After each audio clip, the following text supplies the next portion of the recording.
The cabin doors were closing when my phone buzzed with 6 missed calls from my housekeeper. I answered and heard frantic breathing before a chilling whisper. "Pretend you are sick. Get off the plane. Your husband thinks you are gone." Seconds later, a photo arrived. A strange woman sat in my private office, wearing my reading glasses, unsealing my financial documents. This was no simple affair. He was plotting to erase me from my own life. My name is Dana Watkins. I am 35 years old, and I am the Director of Risk Management at Northline Risk Group. My entire career is built on anticipating disaster. I evaluate variables, secure assets, and build contingencies for worst-case scenarios. I am paid to see the cracks in the foundation before the building collapses. Yet, I never saw the absolute devastation coming for my own life. It started on a Tuesday afternoon. I was boarding a flight to Boston for a 2-day professional conference. I was seated in row 4, seat A. The cabin was suffocatingly warm, smelling of stale coffee, jet fuel, and the collective anxiety of 100 passengers eager to depart. The overhead bins were slammed shut. The heavy metal door of the aircraft was merely inches from sealing tight. I was exhausted, looking forward to 2 days of quiet hotel rooms and predictable corporate seminars. That was the exact moment my phone began to vibrate. It was not a polite, single buzz. It was a violent, relentless spasm against my thigh. I pulled the device from my coat pocket. 6 missed calls. Every single one was from Maria Solis. Maria lived in the guest house behind my sprawling mansion in Charleston Heights. She managed my home with quiet efficiency. She was a woman who deeply respected boundaries. In the 4 years she had worked for me, she had never once called outside of her designated hours unless there was a genuine physical emergency. I stared at the glowing screen. The device violently buzzed again in my palm. Call number 7. My risk-assessing brain immediately flagged the anomaly. Something was critically wrong. I pressed the green button and pressed the phone tight against my ear. I expected to hear the wail of fire sirens. I braced myself for the sound of crying or a panicked explanation about a burst pipe or a shattered window. Instead, I heard only heavy, ragged breathing. "Maria?" I kept my voice low, glancing at the businessman sitting beside me. "Miss Dana," she whispered. Her voice shook violently. It was brittle, hollow, and filled with a raw terror that made the blood freeze in my veins. "Pretend you are sick. Get off the plane." I sat perfectly rigid. "What are you talking about?" "Get off the plane, right now," she hissed, her breath catching in the microphone. "Mr. Grant is doing something very wrong in the house. You cannot leave. Grant, my husband, Grant Mercer. He was supposed to be 300 miles away at a partner retreat in Palm Ridge." My chest tightened until it physically hurt to breathe. "What is he doing? Is someone hurt? Maria, talk to me." A shadow fell over my seat. A flight attendant stopped beside my row. She wore a tight, practiced smile and pointed a sharp, manicured finger directly at my device. "Ma'am, all electronic devices must be switched to airplane mode immediately. We are closing the doors for departure." I held up an index finger, pleading silently for just one more second. "Maria, tell me exactly what is happening." "Do not let them think you are coming back alone," Maria said. The panic in her tone spiked into pure, unadulterated hysteria. "Do not come back alone." Then, a sharp click, the line went dead. The flight attendant leaned closer, her smile vanishing into a look of stern authority. "Ma'am, I need you to power that down right now." I looked at her. I looked down at the dark, silent screen of my phone. My heart hammered against my ribs like a trapped bird desperately trying to escape a cage. I calculate threats for a living. The threat level radiating from Maria's trembling voice was catastrophic. She was terrified, not of a fire, not of an accident. She was terrified of my husband. I had to get off this flight immediately. I dropped my phone into my leather purse. I gripped my stomach with both hands. I doubled over in my seat. "Ma'am?" The flight attendant stepped back, her authoritative posture breaking. I forced a loud, violent gag. I squeezed my eyes shut and let a harsh, wet cough rip from the back of my throat. I pressed a hand tightly over my mouth, widening my eyes in simulated horror. "I am going to be sick," I gasped, making my voice tremble. "Are you okay?" the woman asked, her voice raising in alarm. "Food poisoning," I choked out. I clawed at my seatbelt, unbuckling it with intentionally clumsy, trembling hands. "I need to get off. I'm going to vomit everywhere." The reaction was instantaneous and beautifully predictable. Nobody wants a biohazard situation on a packed commercial flight moments before takeoff. The businessman next to me practically threw himself against the window to avoid me. The flight attendant instantly signaled to the head purser at the front of the cabin. Within 30 seconds, the flight crew was frantically ushering me down the narrow aisle. I grabbed my carry-on bag, gripping it tightly to my chest. I stumbled past rows of staring eyes, muttered complaints, and disgusted whispers. My face burned with intense humiliation. I was a respected executive making a spectacle of myself in public. I practically fell through the cabin door just as the gate agent was preparing to retract the boarding bridge. The heavy aircraft door sealed shut behind me with a sickening, final thud. I was out. I stood alone in the brightly lit, sterile jet bridge. The cool, air-conditioned breeze hit my flushed skin. I immediately stopped pretending to be sick. I stood up straight. The fake nausea evaporated, replaced instantly by a very real, very deep pit of dread in my stomach. I reached into my purse and pulled my phone back out. A new message had just arrived from Maria. It was an image file. My thumb hovered over the screen for a fraction of a second. I braced myself for the worst. I fully expected to see a tangled mess of bedsheets. I expected to see a grainy photo of my husband with another woman in our master bedroom. That was the cliché. That was the standard.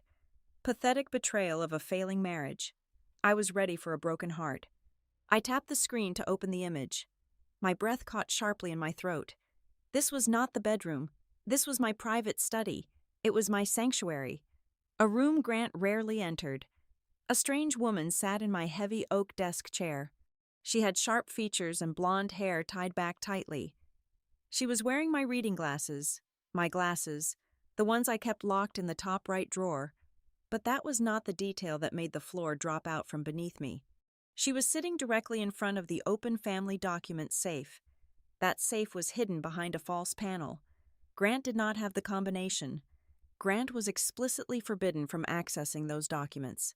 Yet, there this stranger sat, casually unsealing my private financial files. I zoomed in on the image. I recognized the gray seals of the Alder Slate Living Estate papers. Those were the highly confidential property portfolios I controlled after my mother passed away. This was no simple, sordid affair. A mistress does not break into a hidden document safe. A mistress does not sit in a leather chair, put on the wife's reading glasses, and meticulously review multi-million-dollar estate portfolios. I stared at the glowing screen until the image burned permanently into my retinas. Grant was not at a partner retreat in Palm Ridge. He was inside my house. He had brought a complete stranger into my home, bypassed my security systems, and opened legal files he had absolutely no right to touch. I quickly dialed Maria's number. It rang 4 times and went straight to voicemail. I hung up and called again. Voicemail. I called a 3rd time, my grip on the phone tightening until my knuckles turned white. Nothing. Complete silence. The frantic panic that had driven me to fake an illness and flee the airplane vanished entirely. It was abruptly replaced by a sudden, glacial cold that washed over my entire body. My hands stopped shaking. The lingering embarrassment of my public exit faded into absolute nothingness. The risk manager inside me woke up, sharp and hyper-focused. I stood entirely alone in the empty terminal corridor. My husband was not just cheating on me, he was orchestrating something massive. He was actively staging a calculated, predatory move against my financial assets, my privacy, and my life. He had timed it perfectly.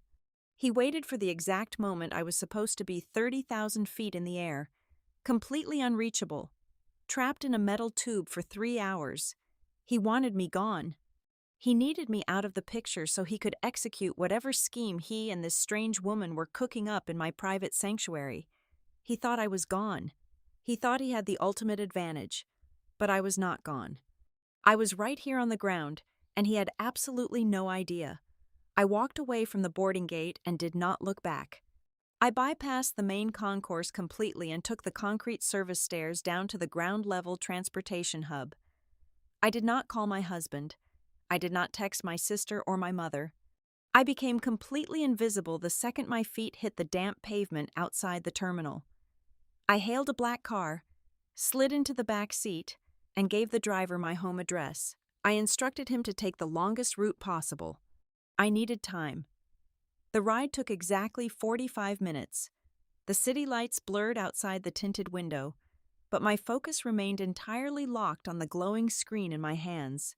I stared at the photograph Maria had sent.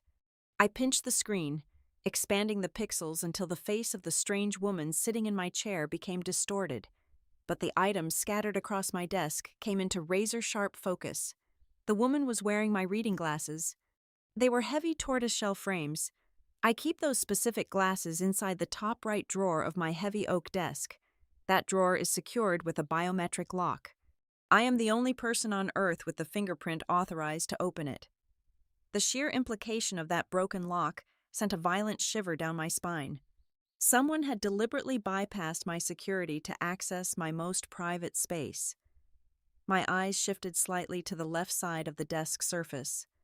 Resting perfectly centered on my leather blotter was a thick manila folder. It bore a distinct slate-gray wax seal. My breath hitched in my throat. That was the master file for Alderslate Living. It was the heritage real estate holding company my mother had spent 40 years building from the ground up. Upon her death 2 years ago, I inherited the absolute majority voting shares. It was a private family trust. Grant had zero legal authority over those files. He had absolutely no right to even know where I kept them. Yet here they were, laid out completely open, serving as reading material for a stranger in my home. Grant had kissed my forehead at exactly 6 o'clock this morning. He looked me directly in the eyes and told me he was driving 3 hours north to Palm Ridge. He said he had a mandatory partner retreat for his investment firm. He even packed his expensive golf clubs and complained about the weather forecast. I opened the vehicle tracking application on my phone. The small blue dot representing his luxury sedan was not anywhere near Palm Ridge. It was pulsing steadily at my exact home address in Charleston Heights. His vehicle was parked quietly inside my own garage. I leaned forward and told the driver to pull over early. I did not want him driving up to the main security gate of my neighborhood. I paid him in cash and stepped out onto the sidewalk 2 blocks away from my property. The evening air was biting and carried the heavy scent of incoming rain.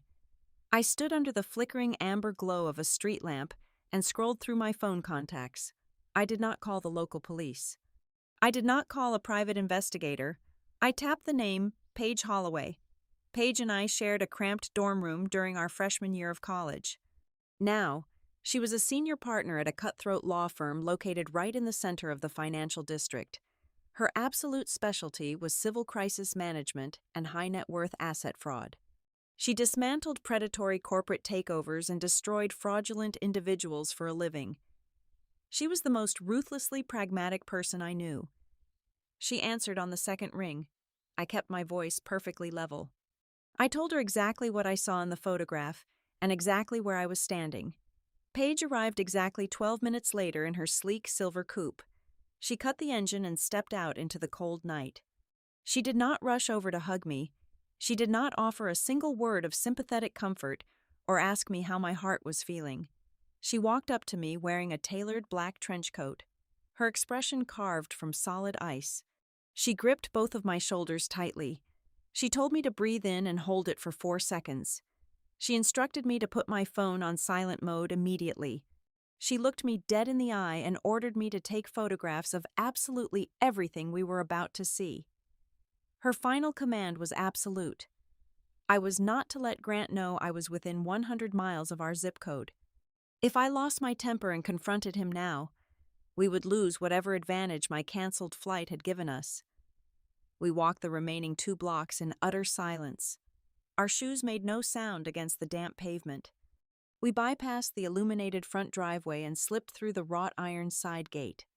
We moved quietly across the manicured grass of the side yard until we reached the dense row of tall yew hedges that bordered the kitchen and dining room windows.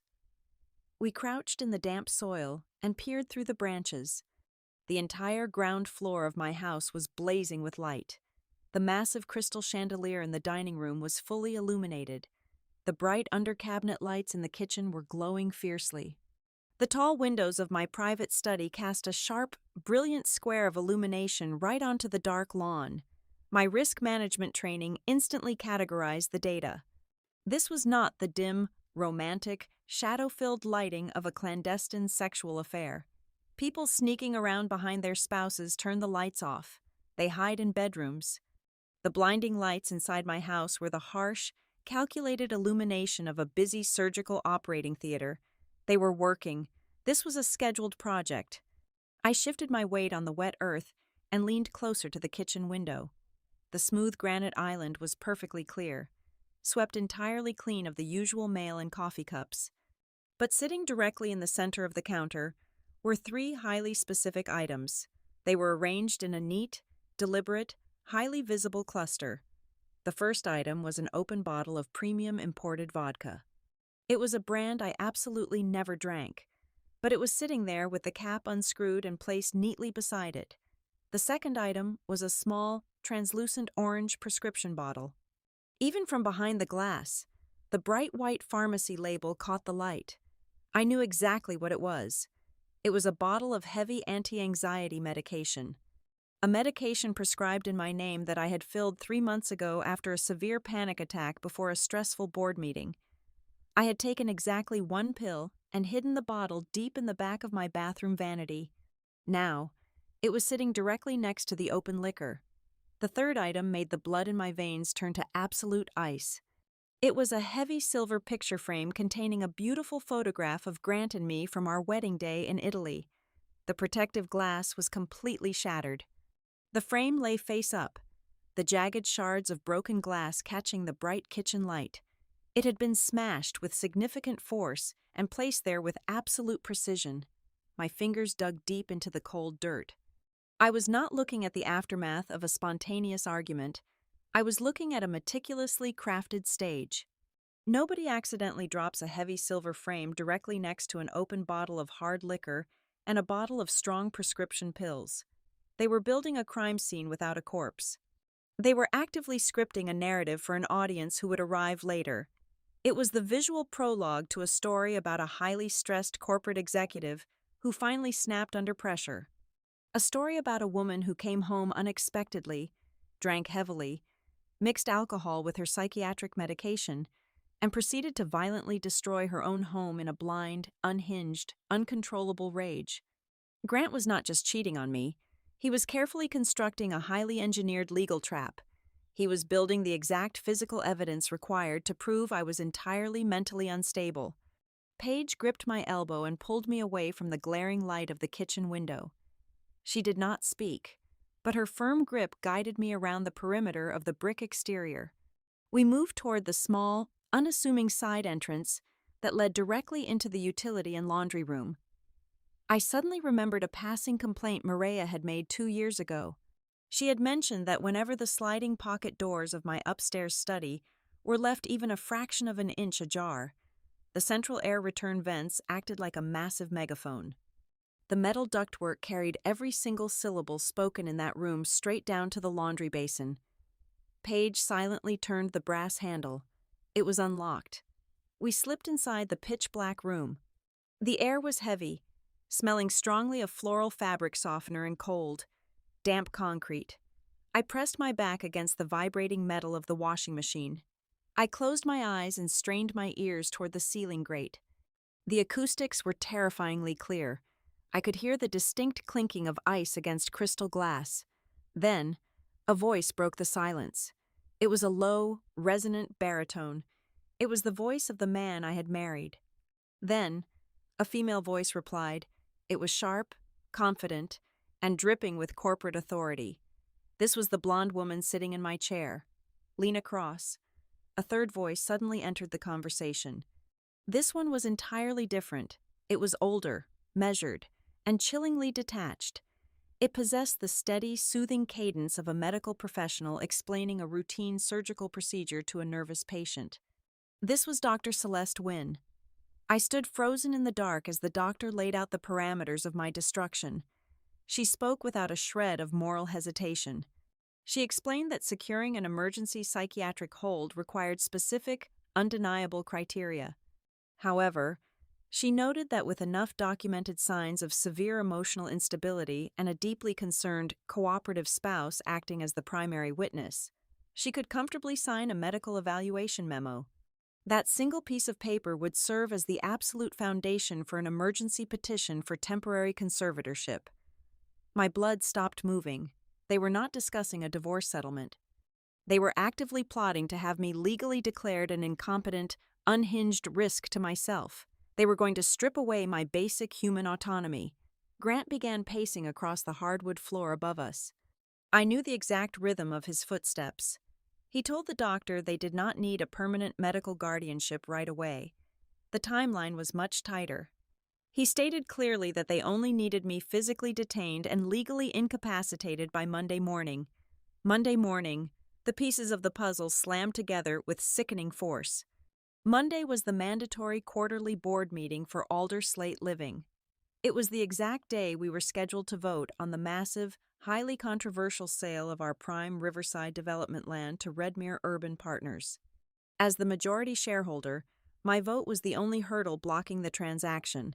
I had planned to veto the sale entirely.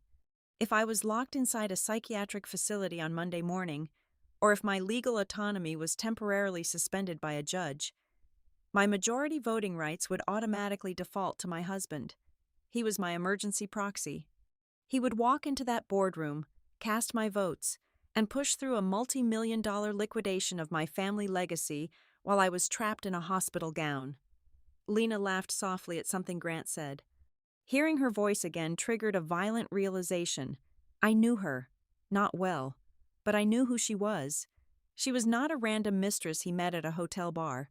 Lena Cross was the aggressive lead public relations consultant for Redmere Urban Partners. She was the exact woman who had been casually bumping into me for the past 6 months at charity galas and art auctions. She had offered me unsolicited advice on interior design. She had played the role of an admiring potential friend. The entire relationship was a calculated, predatory infiltration designed to study my habits. Then came the killing blow. Dr. Wynne asked if Grant was absolutely certain the narrative would hold up to external scrutiny. Grant chuckled. The sound was cold, callous, and utterly devoid of the warmth I thought I knew. He told the doctor not to worry about the social circle or the corporate board. He said everyone was already primed for my inevitable collapse. He casually mentioned that my colleagues and friends were perfectly used to seeing me highly stressed, constantly forgetful, and prone to bizarre, unprovoked reactions lately. The sheer, suffocating horror of that statement hit me so hard I physically swayed against the washing machine. Paige reached out in the dark and clamped her hand over my shoulder to keep me upright. The past 3 months of my life flashed before my eyes in a terrifying new context. The house keys I swore I left on the console that mysteriously vanished. The important dinner reservations I supposedly forgot to make. The mornings I woke up feeling heavily drugged and completely exhausted despite sleeping for 8 hours. The subtle, sympathetic looks Grant would give me in front of our friends when I lost my train of thought. It was never corporate burnout. He had been systematically gaslighting me.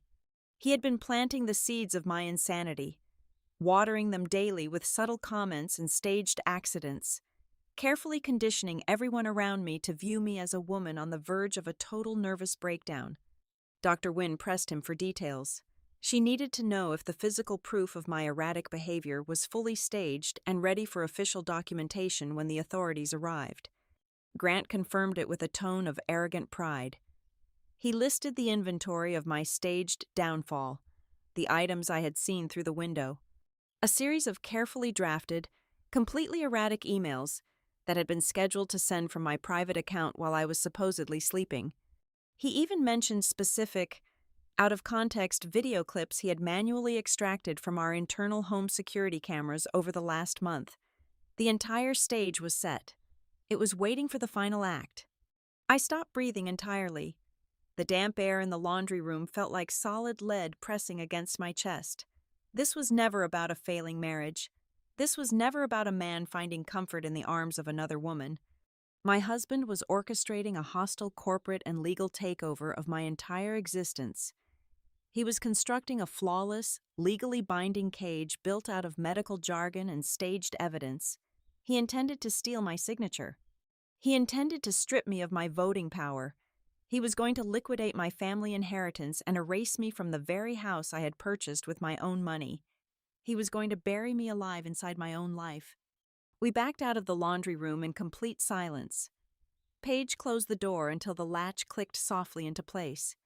We moved quickly through the shadows of the backyard, keeping our heads low until we reached the small, detached guest house hidden behind a thick wall of ivy.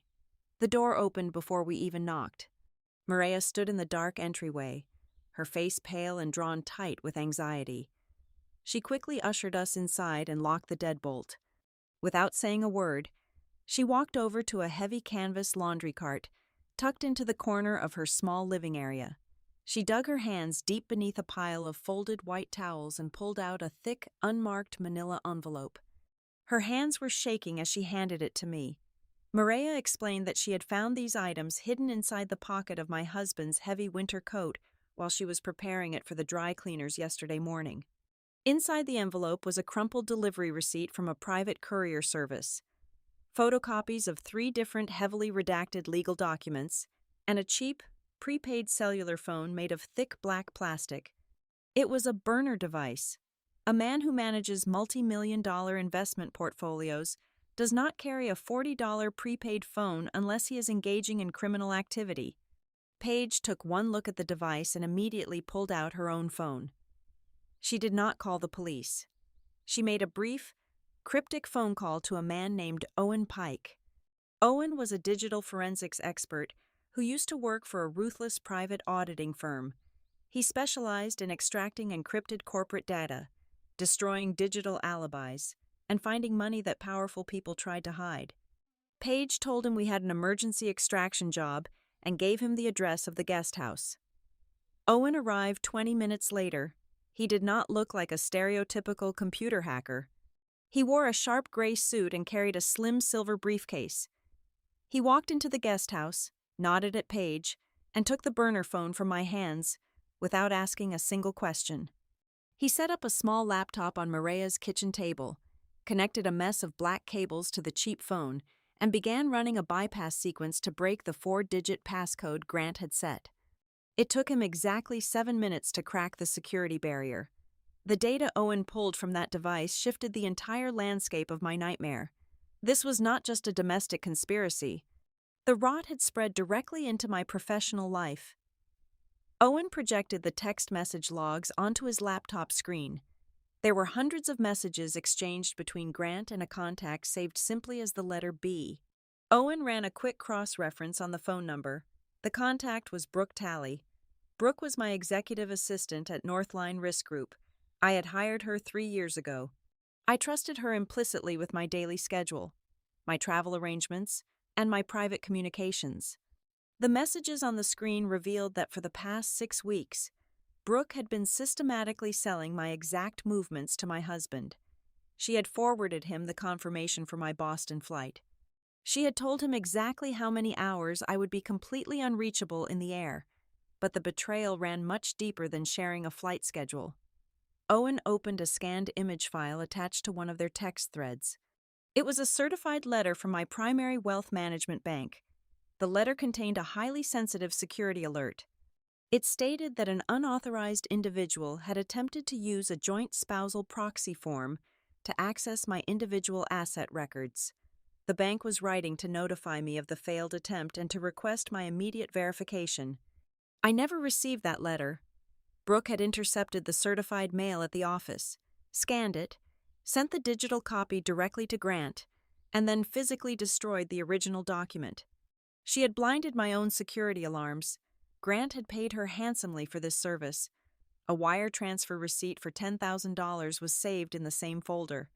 While I stood there absorbing the sheer magnitude of my assistant betraying me, Owen continued digging.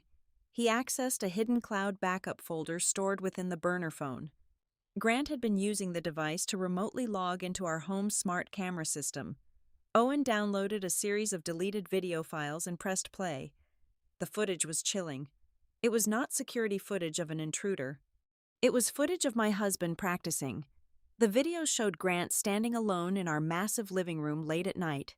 In one clip, he was deliberately testing the blind spots of the camera positioned above the fireplace. He walked to the center of the room, turned his face away from the lens, and violently threw a crystal-heavy drinking glass against the stone hearth. He then walked back to the computer, watched the footage, adjusted the camera angle by 2 degrees, and repeated the entire process. He was actively rehearsing how to frame a scene. He was figuring out the exact visual angle needed to make it look like I was the one throwing objects in a drunken rage, ensuring his own face would remain out of the frame or appear completely passive. Mireia stood beside the table, her eyes wide as she watched the video. She wrapped her arms around her waist and finally spoke up. Her voice was quiet, but laced with heavy guilt. She confessed that over the past 4 weeks, Grant had been interrogating her constantly. He never did it aggressively. He framed his questions as a deeply concerned husband. He would corner her in the kitchen and ask exactly what time I fell asleep the night before. He asked if she had noticed me leaving my prescription medicine bottles in strange places. He pressed her to remember if I had ever forgotten to eat a meal, missed a minor household appointment, or if she had ever caught me talking to myself in empty rooms. At the time, Mireia thought he was just worried about my heavy workload, but hearing those questions now, spoken aloud in the cold light of reality, they did not sound like the concerns of a loving partner. They sounded exactly like a deposition checklist. He was systematically fishing for symptoms. He was trying to recruit my own housekeeper to serve as an unwitting witness to my fabricated mental decline. A profound, sickening cold washed over my entire body. The anger I felt was sharp, but the realization of how deeply I had been observed was utterly paralyzing. My private life, my moments of quiet exhaustion, my minor daily frustrations, had all been placed under a microscope. I was being studied like a laboratory animal. Every time I sighed heavily after a 14-hour workday, every time I misplaced my car keys because my mind was focused on a corporate merger, Grant was standing in the shadows, taking mental notes, and adding another fabricated data point to my pathology file. He was weaponizing my professional success and the natural stress that came with it. I looked at Paige. I demanded to know why we could not just call the police right now. I wanted officers to walk into that house, see the staged crime scene, and arrest him for fraud. Paige shook her head slowly. Her expression was grim and entirely pragmatic. She explained that we simply did not have enough concrete evidence to initiate a criminal raid that would guarantee a conviction. We had a burner phone with deleted files and text messages, which Grant could easily claim were taken out of context or fabricated by a jealous wife. We had a broken picture frame and a bottle of vodka on a kitchen counter, which proved absolutely nothing on their own. Paige laid out the brutal, systemic reality of the situation. If I stormed into that house right now, screaming about conspiracies, hidden safes, and burner phones, I would be playing exactly into the narrative Grant had already built. When the police arrived, they would not see a brilliant risk manager uncovering a massive financial crime. They would see a frantic, sweating, hysterical woman making wild accusations against a calm, well-dressed, deeply concerned husband who just wanted his wife to get medical help. Grant was counting on the inherent societal gender bias that automatically categorized an angry woman as an unstable woman. He was using the modern legal system, medical terminology, and carefully manipulated optics to execute an old-fashioned property theft. Paige closed Owen's laptop with a sharp snap. We could not attack him directly, not tonight. If we wanted to destroy him, we had to let him think his plan was working perfectly. We had to let him build the trap, step inside it himself, and then burn the entire structure to the ground. The cursor on Owen's screen blinked steadily as he bypassed the secondary firewall on the burner device. He had moved past the text messages and breached a hidden, encrypted email application. The files inside were not meant to be seen by anyone outside Grant's immediate circle of conspirators. As Owen opened the first PDF attachment, the true architecture of my husband's betrayal materialized. It was never just about replacing me with a younger woman. It was about pure, unadulterated financial survival. The document illuminating the screen was a commercial bridge loan agreement. The principal amount was staggering, $1.8 million. The borrower was Redmere Urban Partners, the exact same development firm aggressively lobbying to buy the prime waterfront acreage from Alderslate Living. I scanned the signature blocks at the bottom of the digital page. There, acting as the sole personal guarantor for the entire debt, was Grant Mercer. The logic locked into place with the cold precision of a steel vault. Redmere Urban Partners was overleveraged. They needed immediate liquid capital to maintain their operational status until the Alderslate acquisition closed. Grant, utilizing his prestige as a prominent investment banker, had quietly backed their loan.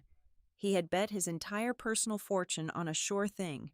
But there was one catastrophic flaw in his financial modeling. I was the majority shareholder of the Heritage Trust, and I had already made it abundantly clear that I intended to vote against the waterfront liquidation on Monday morning. If my vote killed the sale, the development firm would default on the bridge loan. The commercial lenders would instantly execute the guarantee clause. They would seize Grant's personal bank accounts, liquidate his stock portfolios, and strip him of the wealthy, infallible businessman persona he had spent a decade carefully cultivating. He was facing total financial ruin. I was the only obstacle standing between him and bankruptcy. Suddenly, his desperate need to strip away my legal autonomy made terrifying sense. Owen clicked open a second folder.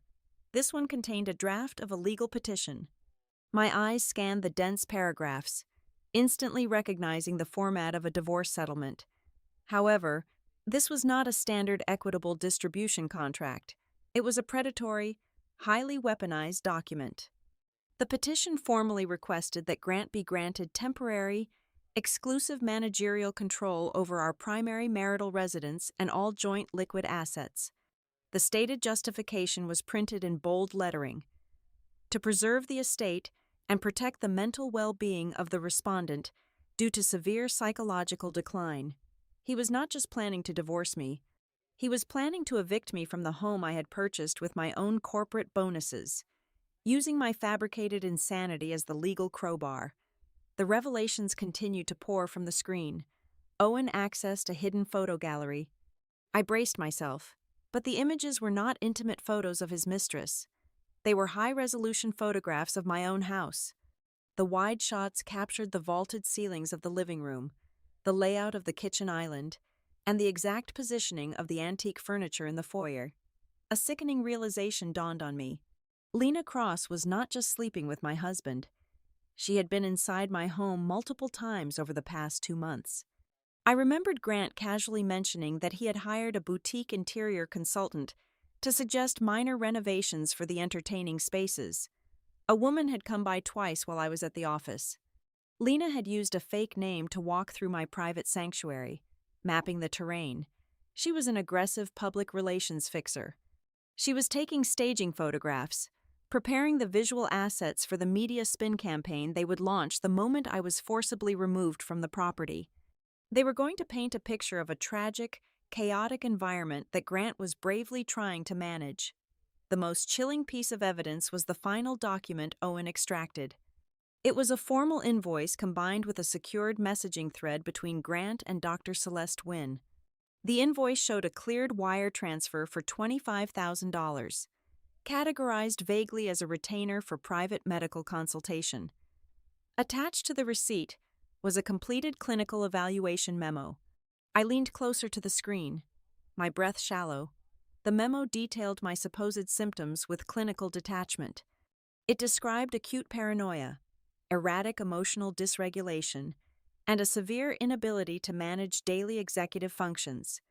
It concluded with a strong medical recommendation for an immediate psychiatric hold to prevent self-harm. I checked the timestamp on the digital file. The document had been drafted and finalized 3 days ago. Dr. Wynne had accepted a massive cash payment to write a legally binding diagnosis of my mental collapse before she had ever even spoken a single word to me. The medical conclusion was purchased in advance. I was nothing more than a blank space waiting to be filled in with their fabricated emergency. The past few weeks of my marriage played backward in my mind, stripped of all romantic illusion. Every sweet gesture was a tactical maneuver. I remembered Grant rubbing my shoulders after a long day, softly urging me to turn off my phone and ignore the incoming emails. I remembered him suggesting I skip the upcoming board meetings because my stress levels were too high. He had repeatedly offered to step in and handle everything so I could just rest. Those words had felt like a warm embrace at the time. Now, they revealed their true nature. They were velvet ropes, gently wrapping around my wrists, designed to keep me docile while he built the gallows. Paige reached over and gently closed the laptop lid. Cutting off the glaring light, the small guesthouse kitchen plunged back into dim shadows. She looked at me, her expression dead serious. She pointed out the most dangerous reality of my current situation. The trap they had built inside my main house was fully armed. It was waiting for the trigger. If I gave in to my justified fury, if I marched across the lawn right now and threw open the front door to confront them, Grant would win instantly. He would have the exact scene he needed.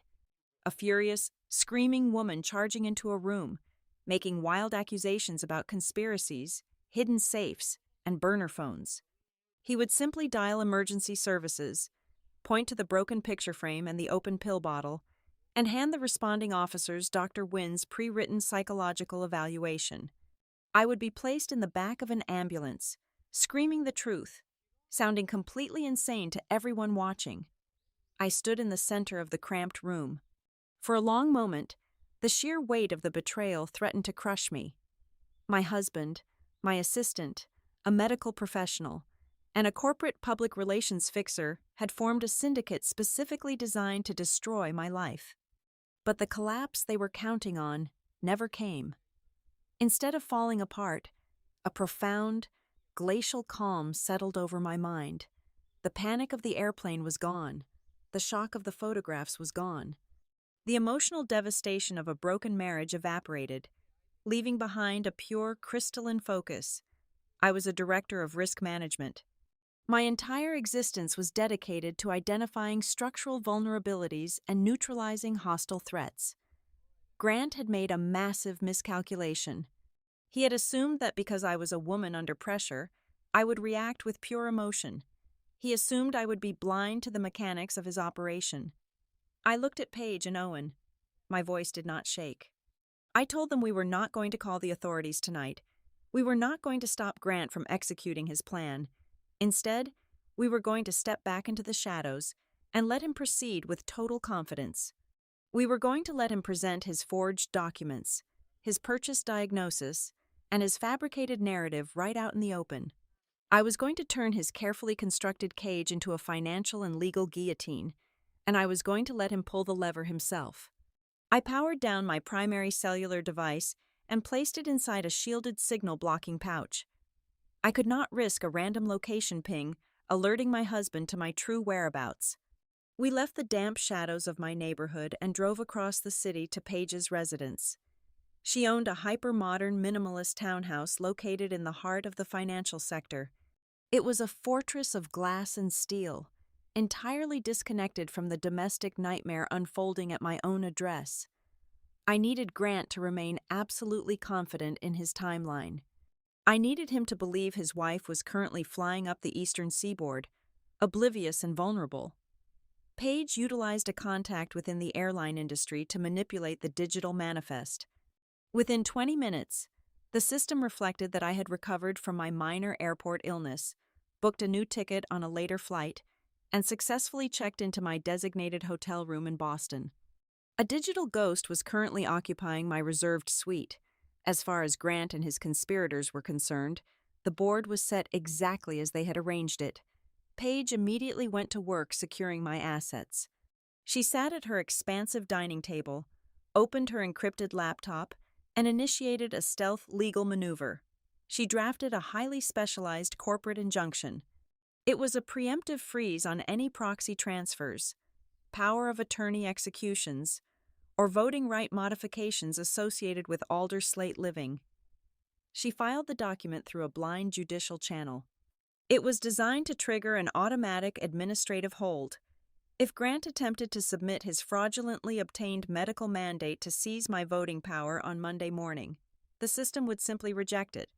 There would be no explanation provided, no red flags raised, just a cold bureaucratic wall delaying his transaction indefinitely. It was a silent shield securing my legacy while we prepared the sword. While Paige secured the legal perimeter, Owen focused on the digital architecture of the betrayal. He had remained near my property just long enough to clone the access data from my localized home network. When he arrived at the townhouse an hour later, he handed me a single printed spreadsheet. It was the entry and exit log for the smart lock installed on my front door. I scanned the columns of dates and times. 3 weeks ago, on a Tuesday afternoon while I was leading a regional risk assessment seminar, Grant had accessed the administrator panel. He had generated a unique 4-digit entry code and assigned it guest privileges. Owen had cross-referenced the usage logs. That specific code had been entered 12 separate times over the past 21 days. Lena had not just visited my home tonight. She had been walking through my front door, disabling my security system, and wandering through my private spaces for nearly a month. She had been drinking from my coffee cups and learning the layout of my sanctuary while I was sitting in my corporate office earning the money that paid the mortgage. Despite the profound violation, Maria remained our most critical asset. She was our eyes on the inside. She had returned to the guest house and was currently maintaining her normal evening routine. However, Paige was a woman who prepared for every possible disaster. She had already arranged a fail-safe protocol. She had given Maria a clean prepaid cellular phone and a set of keys to an untraceable rental vehicle parked 2 streets over from my estate. If Grant grew suspicious, or if the conspirators noticed anything anomalous, Maria was instructed to abandon the property immediately. She had a clear extraction route and a safe location secured. We were not going to let the woman who saved my life become collateral damage in my husband's war. The remainder of the night was dedicated to assembling the pieces of my shattered reality. I sat on Paige's sleek velvet sofa, surrounded by printed transcripts, digital access logs, and brightly colored highlighters. I transformed into the lead forensic investigator of my own psychological assassination. I demanded Owen print out the complete archive of text messages exchanged between Grant and myself over the past 90 days. I needed to see the complete picture. Reading those messages with the veil of trust permanently removed was a brutal exercise in horror. I could see the exact architecture of his manipulation laid out in plain text. I found a conversation from 6 weeks ago where he gently scolded me for forgetting to pay a major quarterly insurance premium. I remembered the sheer panic I felt that day, apologizing profusely and questioning my own competence. Now, looking at the banking logs Owen had recovered, the truth was glaringly obvious. I had scheduled the payment perfectly. Grant had logged into the joint portal and manually canceled the transaction just to manufacture my failure. I found dozens of subtle undermining comments. He would smoothly convince me I had misremembered the details of a dinner conversation or the date of a social commitment.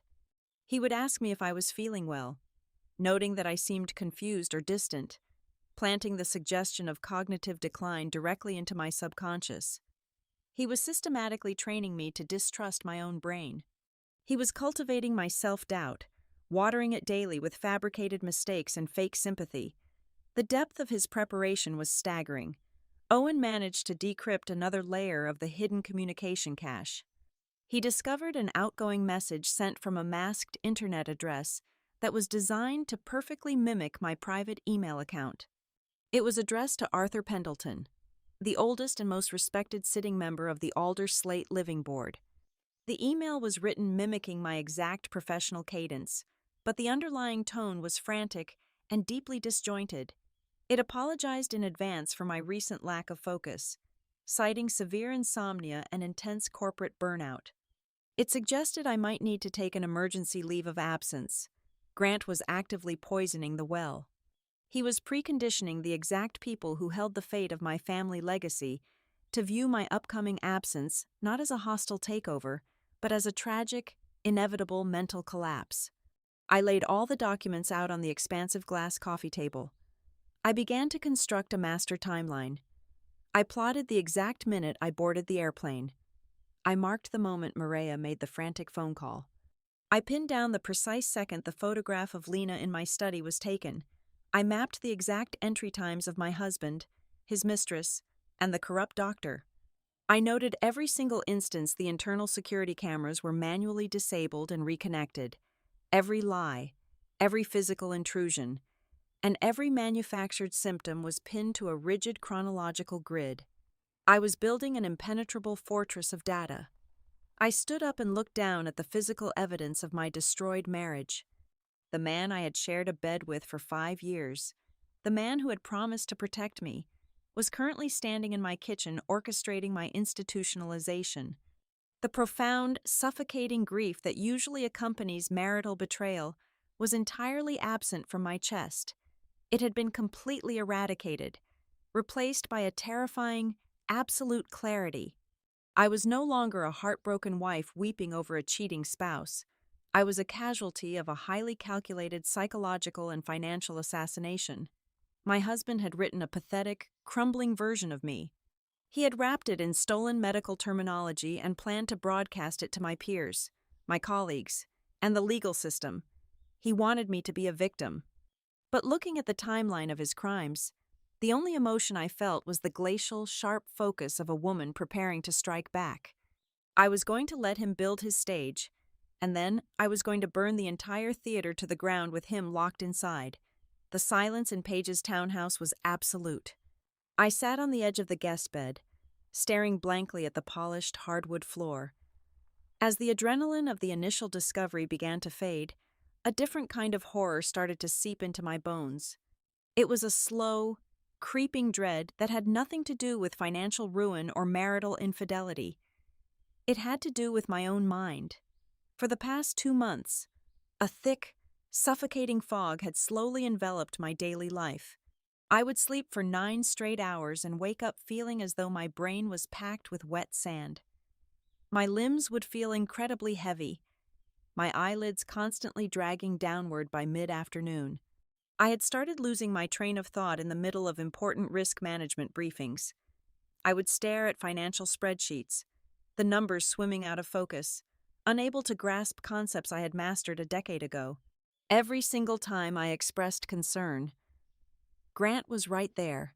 He would rub my temples, pour me a glass of water, and gently remind me of the immense pressure I was under. He blamed the upcoming real estate vote. He blamed the corporate restructuring. He convinced me that my cognitive decline was a natural symptom of chronic burnout. Paige walked into the room holding 2 cups of black coffee. She took one look at my face and set the mugs down on the dresser. She did not ask if I was all right. She simply told me to put my shoes on. There was one final variable we needed to rule out before we could finalize our counterattack. She drove us to a discreet, highly exclusive private medical laboratory located on the edge of the city. It was a facility that catered to high-net-worth individuals who required absolute anonymity. Paige paid the exorbitant expedited testing fee in cash. A silent nurse drew 3 vials of my blood and instructed us to wait in a sterile, white room. The wait took exactly 2 hours. When the chief toxicologist finally walked in, he did not offer a comforting smile. He handed Paige a printed laboratory report and looked directly at me. He explained that my blood work showed no signs of natural exhaustion or hormonal imbalance. Instead, the chemical screening had isolated significant residual traces of a powerful, long-acting synthetic sedative. The concentration levels indicated that this substance had not been administered in a single, massive dose. It had been systematically and incrementally introduced into my system over a sustained period. Someone had been microdosing me with tranquilizers for weeks. The white walls of the clinic seemed to violently tilt inward. The floor dropped away beneath my feet. I gripped the edge of the examination table so hard my fingernails bit into the vinyl padding. The feeling of losing my mind, the terrifying sensation that my intellect was slipping away, had absolutely nothing to do with psychological stress. It was not a weakness in my character. I was being chemically suppressed. I was being poisoned. We returned to the townhouse just as the sun began to rise. My phone rang with a secure call from Maria. She was safely installed in the rental property Paige had arranged. Now that she was entirely removed from Grant's immediate proximity, the last barrier of her fear broke down. Her voice trembled over the encrypted line as she confessed a detail she had been too terrified to mention earlier. A month ago, she had returned from grocery shopping earlier than expected. She walked into the kitchen and found Lena Cross standing by the counter. Lena had quickly turned around, startled.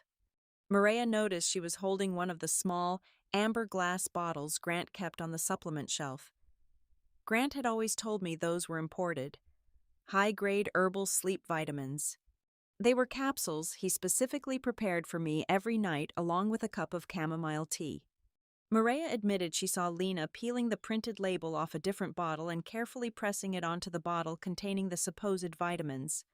Maria had assumed it was some strange corporate task, but the memory had haunted her ever since she saw Lena sitting in my study.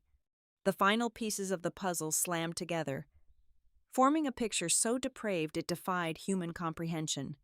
I thought back to the nights I sat at my computer, trying to draft simple emails to my team, only to find my fingers typing disjointed, nonsensical sentences. I remembered the heavy, suffocating weight pressing down on my eyes while Grant sat across the room, watching me struggle to keep my head up.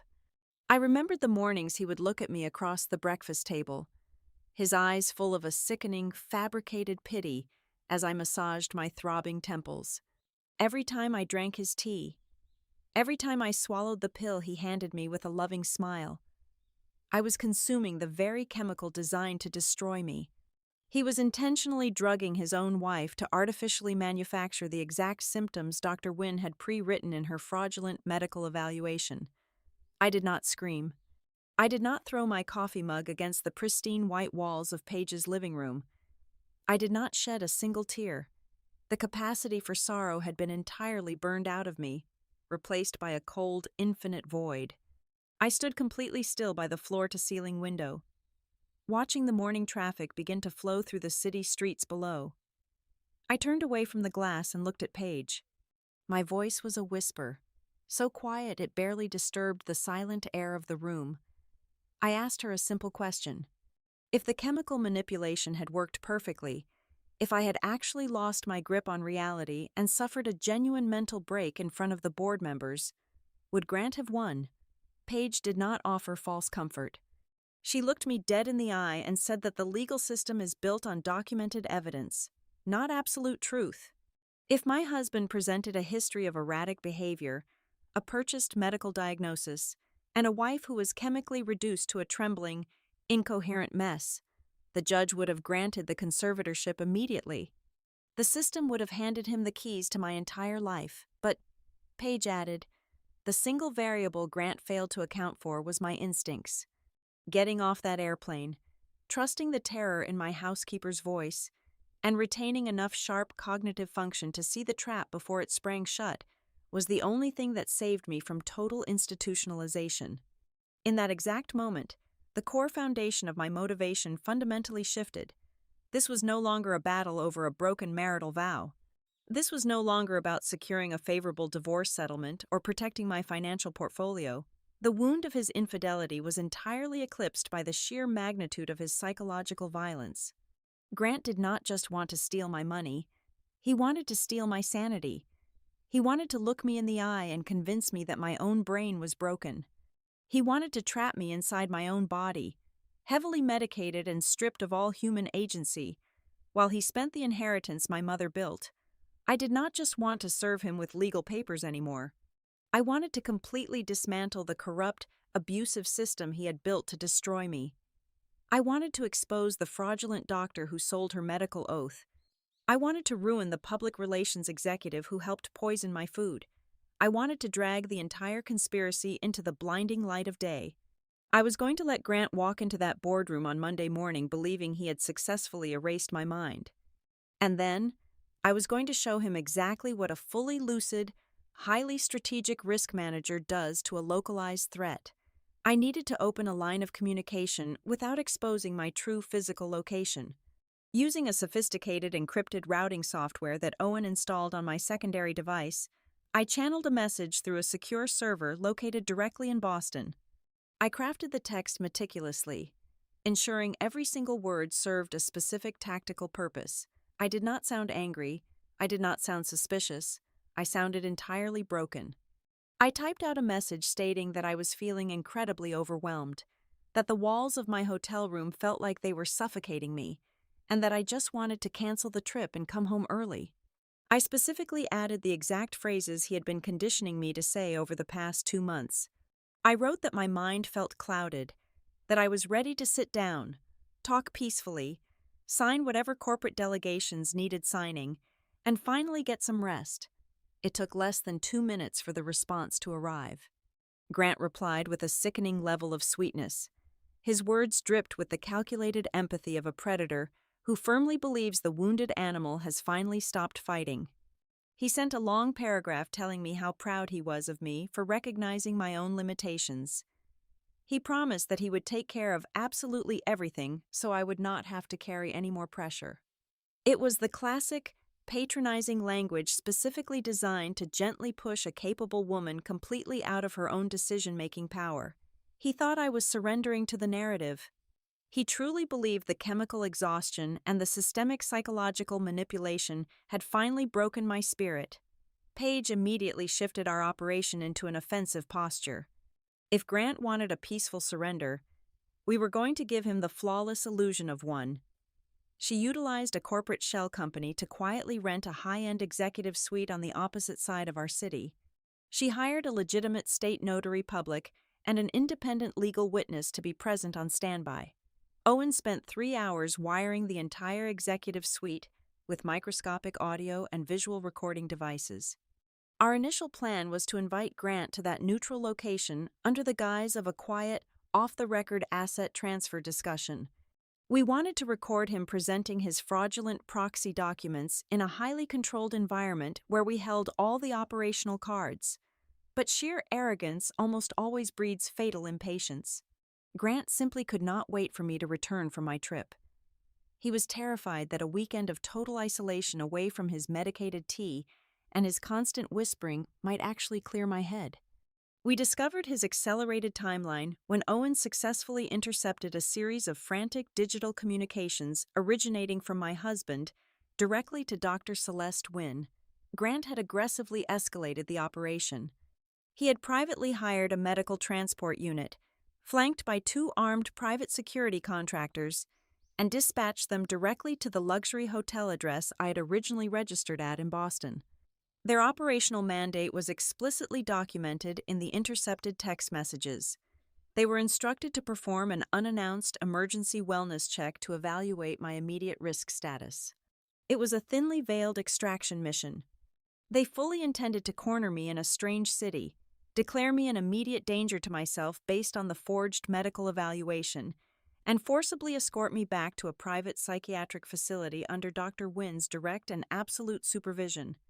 Grant severely underestimated the woman standing next to me. Paige had built her entire legal career anticipating the dirty, desperate tactics of powerful men.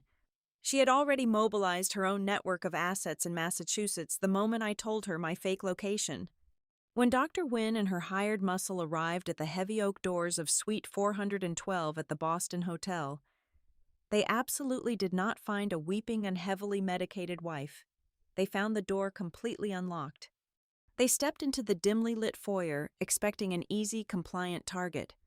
Instead, the overhead lights snapped on to reveal a senior partner from a top-tier Boston litigation firm sitting calmly at the polished mahogany dining table. Beside him sat a licensed court reporter, her fingers resting lightly on her stenography machine, ready to document every single syllable. And entirely hidden within the ornate crown molding of the hotel suite were 3 high-definition cameras streaming the entire encounter directly to Owen's encrypted laptop sitting on the coffee table in our safe house. We watched the live digital feed in absolute silence. Dr. Wynne completely froze. The 2 private security contractors immediately stepped back, instantly recognizing the rigid, highly formal posture of a devastating legal ambush. The Boston attorney did not raise his voice or show a single ounce of aggression. He simply asked the doctor to state her explicit medical and legal business regarding his client. Caught completely off guard and stripped of her false authority, the corrupt doctor stumbled through her pre-rehearsed script about receiving concerning reports from a worried spouse. But the true goldmine of the evening did not come from the confrontation inside the room. It came from the audio Owen managed to capture just seconds before they turned the brass handle to enter. The hotel hallway cameras recorded Dr. Wynne actively instructing the security contractors on exactly what they needed to write in their official incident reports. We heard her explicitly order the men to document any defensive reaction I might display as acute aggressive paranoia. She instructed them to use physical restraint the moment I attempted to call the police, strictly framing the assault as an act of preventing a manic episode. It was the most devastating, irrefutable piece of evidence we could have possibly acquired. They were not medical professionals conducting a legitimate welfare check. They were highly paid mercenaries armed with a predetermined diagnosis, actively coaching each other on how to legally justify and document my kidnapping. The video feed captured the entire team turning around and practically fleeing the hotel suite the exact moment the attorney demanded to see their state authorization papers and medical warrants. While the Boston strike team retreated in total panic, Owen uncovered the final piece of Grant's domestic puzzle. He had breached the digital calendar of a disgraced former paralegal who operated out of a rundown strip mall on the edge of town. There was a confirmed appointment booked for Monday morning at exactly 7:00. The location was my own living room. Grant had arranged for a corrupt notary to visit our home just hours before the Alderslate Living Board meeting was scheduled to begin. His strategy was finally clear. He was planning to mix forged signatures with legitimate legal forms, using the fake notary stamp to instantly legitimize the documents granting him total proxy control over my assets. He needed the paperwork authenticated right before he walked into the corporate boardroom to cast the deciding vote on the real estate liquidation. Paige looked at the captured video files downloading to the hard drive and the digital calendar appointment glowing on the screen. She turned to me and stated with absolute professional certainty that we had more than enough legal ammunition to destroy him right now. She said we could file civil injunctions and criminal fraud charges before midnight. But I shook my head slowly. A premature strike would only injure him. He would immediately hire a team of aggressive defense attorneys. He would claim he acted out of profound, albeit misguided, marital concern. He would attempt to spin the narrative to the press, muddying the waters with allegations of mutual misunderstanding and high-stress corporate environments. I did not want a messy legal battle drawn out over 3 years in closed courtrooms. I wanted complete, undeniable, catastrophic annihilation in front of the exact people he was trying to impress. I wanted Grant to feel the exact same absolute confidence he had ruthlessly weaponized against me for months. I wanted him to wake up on Monday morning fully believing he had successfully executed the perfect crime. I wanted him to put on his expensive tailored suit, secure his forged documents in his imported leather briefcase, and walk into that Riverside Heritage building thinking he was the undisputed master of my fate. I decided to keep my hand entirely hidden in the shadows. I would let him step onto his carefully constructed stage. I would let him stand in front of the board members, the wealthy investors, and his corrupt mistress. I wanted him to reach the absolute pinnacle of his arrogant triumph before I tore the floor out from under him. The trap was perfectly set. The evidence was impenetrable, and I was going to let him close the steel jaws directly onto his own neck. The sunlight poured through the massive glass panes of the Riverside warehouse. Monday morning arrived with a sharp, unforgiving clarity. Alderslate Living was hosting its quarterly board meeting, which had been seamlessly combined with an extravagant investor gala. This was the exact location where the heritage land was scheduled to be voted away to Redmere Urban Partners. The cavernous space, defined by exposed red brick and heavy iron beams, was filled with the low, confident hum of the city elite. Waiters in crisp black vests navigated the crowd, carrying silver trays of sparkling water and artisanal coffee. The air was thick with the scent of expensive cologne and the quiet anticipation of a massive financial transaction. Grant arrived a full hour early. I watched him from a secure, tinted vehicle parked across the street. He looked absolutely flawless. He wore a custom-tailored navy suit that draped perfectly over his shoulders, paired with a blindingly white shirt and a silk tie. He moved through the crowd of investors and board members with the effortless grace of a man who firmly believed he had already won. His eyes were bright, projecting the confident aura of a seasoned executive who was merely hours away from legally absorbing his wife's entire fortune through a simple signature and a purchased medical diagnosis. He smiled, shook hands, and accepted early congratulations on the impending real estate deal. Lena Cross was also present, standing near the catering stations. She played her role to absolute perfection. She was dressed in a sleek, neutral beige dress, her blonde hair pulled back into a severe professional knot. As the lead public relations consultant for the buying firm, her presence was entirely justified on paper. However, her true purpose was tactical containment. She was stationed there to manage the narrative, armed with drafted press releases and sympathetic talking points, just in case the mentally unstable wife decided to make a dramatic, unhinged appearance and cause a public spectacle. But they were completely unaware of the devastating shift in power that had occurred just 2 hours prior. At exactly 7:00 that morning, Paige and I had intercepted Brooke Talley in the underground parking garage of her luxury apartment building. My former assistant did not require intense interrogation. The moment Paige handed her a heavily sealed, covert legal subpoena detailing federal wire fraud and corporate espionage charges, Brooke completely shattered. She was not a hardened criminal.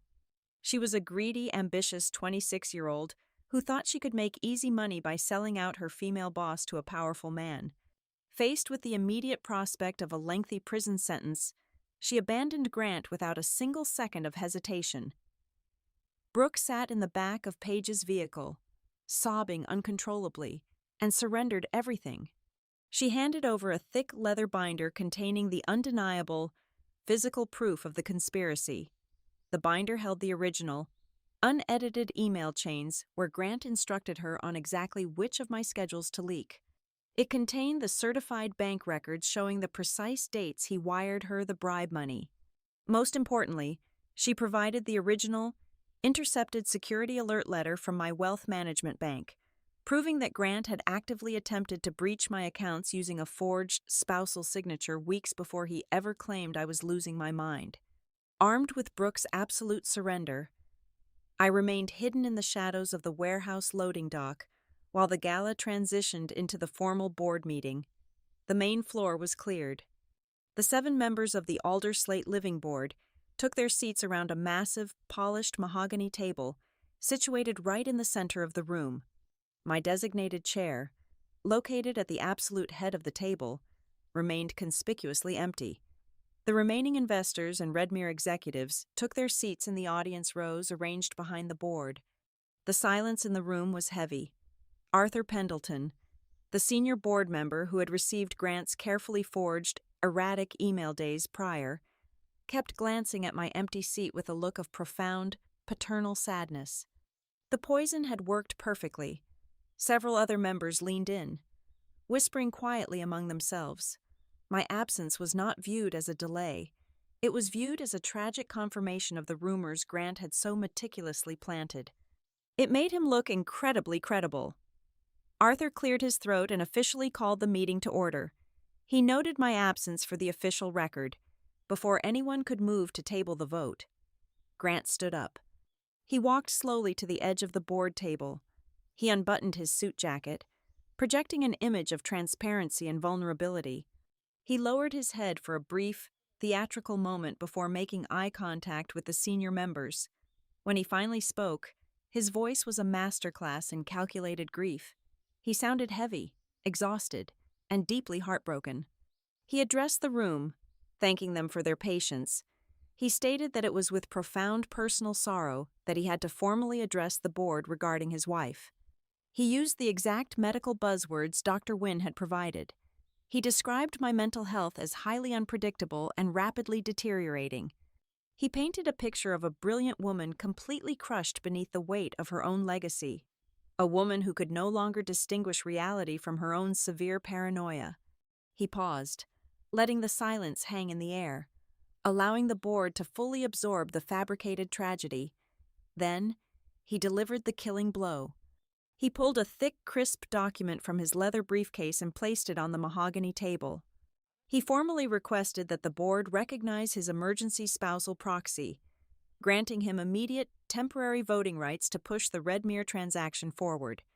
He argued that it was the only way to save the company from stagnation, while he focused entirely on getting his wife the intensive inpatient psychiatric care she so desperately needed.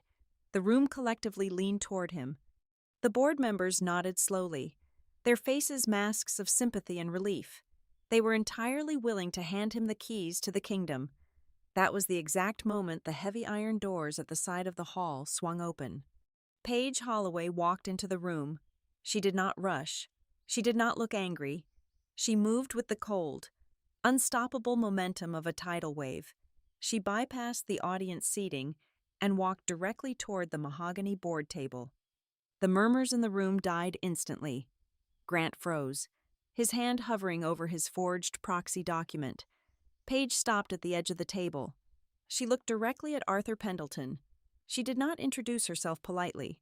She simply stated, in a voice that carried to the very back of the cavernous warehouse, that as the senior legal counsel representing the majority shareholder, she was officially demanding an immediate halt to all procedural votes.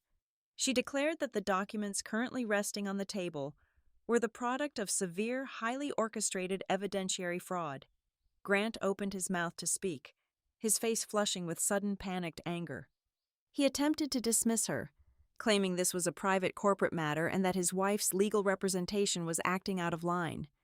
Then, I stepped out from the shadows of the loading corridor and walked down the center aisle. I did not sprint. I did not scream. I did not exhibit a single trace of the trembling, paranoid, unstable woman my husband had just spent 10 minutes describing to the entire room. I wore a perfectly tailored charcoal gray power suit. My posture was absolute iron. My gaze was steady, cold, and completely merciless. Every step I took against the hardwood floor echoed through the silent warehouse like a judge banging a wooden gavel. I walked past the shocked investors. I walked past Lena, whose professional mask completely dissolved into a look of pale, sickening dread. I walked straight up to the head of the mahogany table and placed both of my hands firmly on the polished wood. I looked around the room, meeting the eyes of every single board member, allowing them to see my absolute, undeniable lucidity. Then, I slowly turned my head and looked directly at my husband. For the first time in our entire marriage, the charming, arrogant facade completely collapsed. The color entirely drained from his face. His jaw went slack.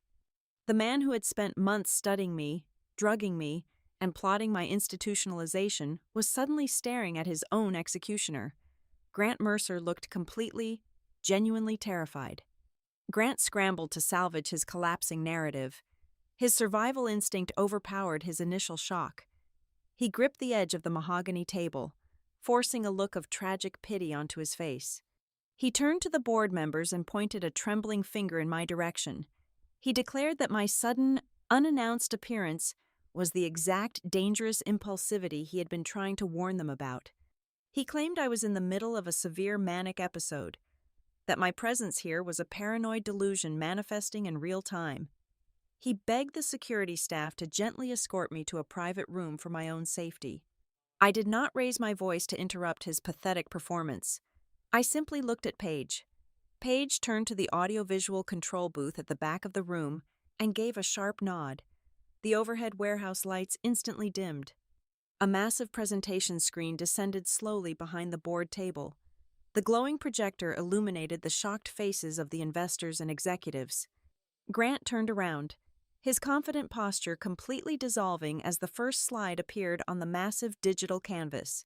It was the smart lock entry log for my front door. Page projected the data alongside a crystal-clear security photograph of Lena Cross walking into my private residence 3 weeks ago. Page's voice echoed through the silent room with the lethal precision of a prosecutor.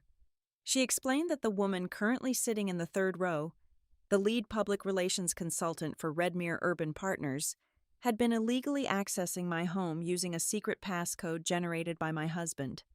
Before the crowd could fully process the gross conflict of interest, the screen shifted to a video file. It was the footage Owen had recovered from the hidden cloud server. The entire room watched in absolute silence as my husband stood in our living room, methodically practicing how to throw a heavy glass against the fireplace while avoiding the camera lens. The collective gasp from the wealthy investors was deafening. They were watching a supposedly heartbroken husband actively rehearse the fabrication of domestic violence. Then came the audio recording from the Boston hotel suite. The voice of Dr. Celeste Wynn echoed off the brick walls, clearly instructing armed security contractors to describe me using pathological stereotypes regardless of how I actually behaved. Page presented the digital timestamp of the doctor's official clinical evaluation memo, proving beyond a shadow of a doubt that the medical diagnosis had been entirely drafted and purchased days before the doctor ever attempted to examine me. Grant's carefully constructed narrative of a concerned spouse completely evaporated, leaving only the undeniable stench of premeditated medical fraud. But I was not finished. The true devastation was still waiting. The projector displayed the official toxicology report from the private laboratory, the words indicating long-term, low-dose synthetic sedative exposure flashed on the screen in bright red lettering. Beside the chemical analysis, Page displayed a sworn, notarized affidavit from Maria. The document detailed how Lena had physically tampered with my daily supplement bottles in my own kitchen. The room erupted into horrified whispers. I watched Arthur Pendleton, the senior board member, physically recoil in his chair. The realization washed over the entire assembly. This was not a corporate dispute. It was a systematic poisoning, to seal the absolute destruction of his character. Brooke Talley's confession was brought to the light. The screen showed the forged email chains and the undeniable bank transfer records proving my husband had bribed my own executive assistant to blind my financial security alerts. At that exact moment, a man wearing a conservative gray suit stood up from the back row. He was the senior fraud investigator from my primary wealth management bank, personally invited by Page. He walked to the front of the room and addressed the board directly. He confirmed that Grant had made multiple illegal attempts to breach my private estate files using an invalid proxy signature. Then, the investigator revealed the ultimate motive. He announced that Grant had signed a personal guarantee for a $1.8 million commercial bridge loan tied directly to the Redmere transaction. The final piece of the puzzle locked into place for everyone in the room. This was never about my mental health. It was a desperate, criminal scheme to steal my voting power and liquidate my family legacy to save himself from total financial ruin. Arthur Pendleton slammed his hand down flat against the mahogany table. His face was purple with outrage. He did not ask for a board vote. He unilaterally declared that Grant's proxy request was entirely rejected. He announced the immediate, indefinite suspension of any real estate negotiations with Redmere Urban Partners. He then pulled out his cellular phone and loudly instructed the corporate legal team to forward every single piece of evidence shown today directly to the Federal Economic Crime Division. Total chaos consumed the warehouse. Lena Cross stood up, her face pale, attempting to slip quietly out the side exit. Page stopped her with a single, sharp sentence. She informed Lena that her public relations firm had already been furnished with the complete dossier of her actions. She had been officially terminated for severe ethical violations and corporate fraud just 30 minutes prior. Lena shattered. Her professional mask dissolved into a look of absolute, undeniable ruin as she practically ran out the door. Grant stood completely paralyzed at the head of the table. The wealthy, powerful man who had tried to bury me alive was now entirely exposed, stripped of his reputation, his money, and his freedom. I walked slowly toward him. I did not scream. I did not slap his face. I did not give him the satisfaction of an emotional breakdown. I stood inches away from him, my voice completely steady and cold. I informed him that my legal counsel had already filed for an expedited divorce and a massive civil lawsuit for psychological and financial damages. I looked him dead in the eyes and told him he had exactly 1 hour to remove his personal belongings from my property before the private security team I hired physically threw him out onto the street. Furthermore, his access to all joint accounts, credit lines, and property gates had been permanently revoked as of 5 minutes ago. I turned my back on him without waiting for a response. I walked out of the heavy iron doors of the warehouse and stepped into the bright morning sunlight. A sleek black town car was waiting by the curb. Maria was sitting in the back seat, looking nervous but profoundly relieved. I opened the door, slid in beside her, and took her hands in mine. I did not just thank her. I handed her a thick envelope containing the official employment contract, promoting her to the head estate manager of my entire property portfolio, complete with a massive salary increase and a permanent, secure residence. She had saved my life when I was inches away from the edge, and I would spend the rest of my life ensuring she was protected. I leaned back against the leather seat as the car pulled away from the river. I did not feel like a victim who had barely survived a brutal betrayal. I felt like a conqueror. I had systematically dismantled the people who tried to steal my mind. I had reclaimed my name, secured my home, and solidified my absolute power. For the rest of my life, I would be the only person writing my story. Thank you so much for listening to this story today. Please let me know where you are listening from in the comments so we can interact and share our thoughts together. And do not forget to subscribe to the Daisy Revenge Stories channel, like the video, and press the hype button so this story can be heard by many more people.